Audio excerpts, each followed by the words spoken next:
à tous et bienvenue dans votre journal. Dans l'actualité de ce 13 mai, à Tours, la fillette de 4 ans, toujours portée disparue après cet accident tragique sur le pont Mirabeau qui a coûté la vie à un père et à son fils de 8 ans.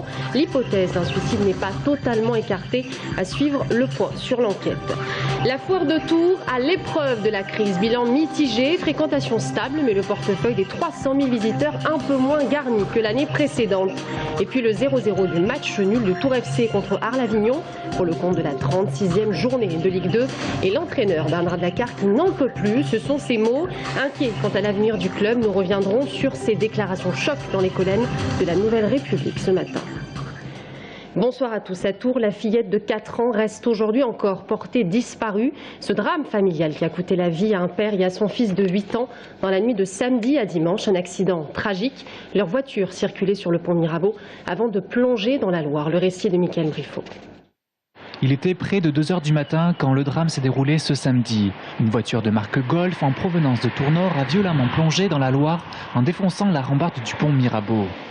Un taxi qui n'a pas vu la scène, mais qui a remarqué des phares au milieu de l'eau, a tout de suite donné l'alerte.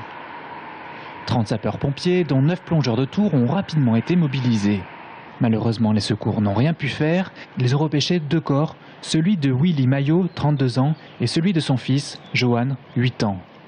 Dans un premier temps, les recherches s'arrêtent tôt le matin. Mais rebondissement en début d'après-midi, les investigations reprennent pour rechercher une 3e victime qui devait peut-être se trouver à bord du véhicule. Les pompiers de Touraine, aidés par le renfort de plongeurs de la gendarmerie de Nantes, n'ont pas retrouvé à l'intérieur de la voiture le corps de la petite Zoé, 4 ans. Des recherches dans des conditions difficiles compte tenu de la crue de la Loire qui limite la visibilité à moins de 50 cm sous l'eau. Pour les besoins de l'enquête, la voiture a été extraite du fleuve dans l'après-midi même. Une opération exceptionnelle qui permet de souligner la violence du choc avec laquelle la Golf est venue se planter dans le cours d'eau.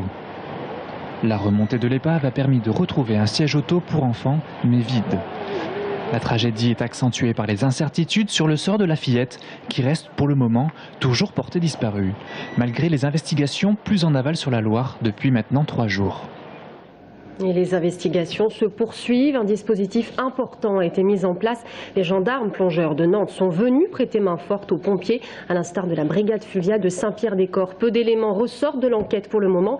Et si la piste du suicide est encore loin d'être confirmée, l'hypothèse n'est pas totalement écartée. Le père et ses 2 enfants étaient originaires de Saint-Cyr-sur-Loire. Un père de famille droit et sans histoire. Le point avec Aurélie Renaud. Cet après-midi, les recherches se poursuivaient pour tenter de retrouver le corps de la fillette de 4 ans. Au même moment, au commissariat de police, les auditions des proches du père de famille se succèdent. Était-il dans son état normal ces derniers jours? Avait-il exprimé des signes de détresse? Car aujourd'hui, 2 pistes sont exploitées, celle de l'accident de la route et celle du suicide. On sait aujourd'hui que Willy Maillot s'était marié en 2005 avec Hélène Vallée, la fille de Patrice Vallée, un ancien industriel adjoint au maire de Saint-Cyr-sur-Loire en charge des sports. Le couple avait divorcé il y a environ 1 an et se partageait la garde des enfants.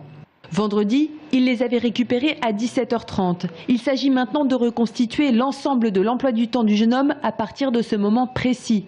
Pourquoi roulait-il par exemple dans le sens nord-sud à 2 h du matin alors qu'il vivait à Saint-Cyr-sur-Loire?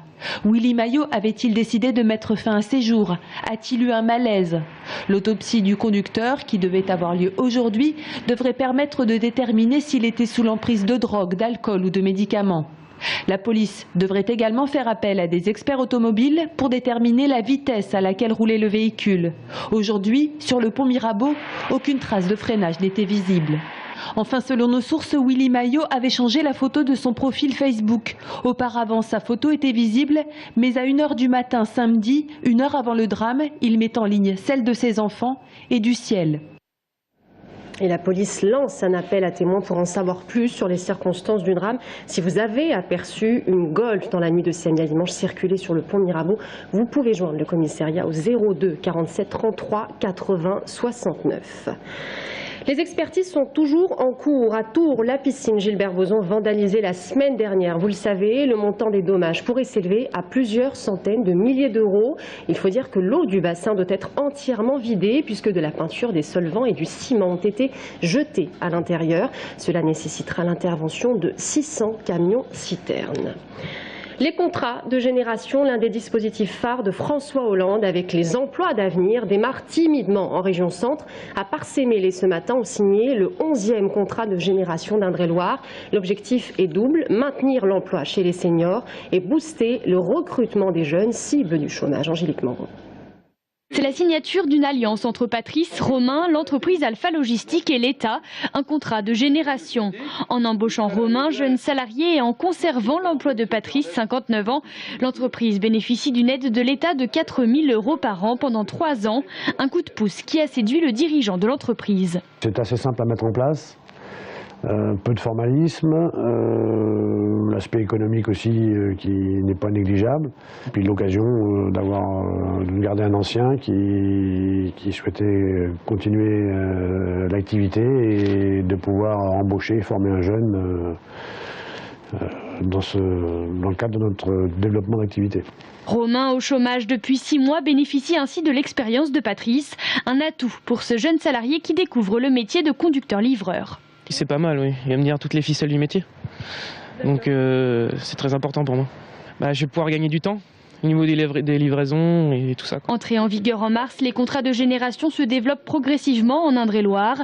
11 ont déjà été signés et une dizaine sont en négociation. Ça répond vraiment à un problème aujourd'hui de gestion des ressources humaines dans les entreprises, à la fois garder les compétences de personnes expérimentées mais qui vont atteindre l'âge de la retraite et la nécessité de les remplacer, d'intégrer des jeunes et de pouvoir faire cette transmission sur la culture de l'entreprise par un plus ancien. Le directeur d'Alpha Logistique prévoit déjà de signer un contrat de génération avec un deuxième jeune.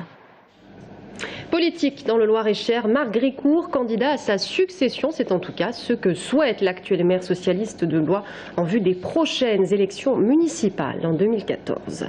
La foire de Tours à l'épreuve de la crise, bilan mitigé. Si la fréquentation est stable cette année entre 250 et 300 000 visiteurs, certains exposants ont fait grise mine hier soir à l'heure de faire les comptes. Michael Briffaut et Brian Bock.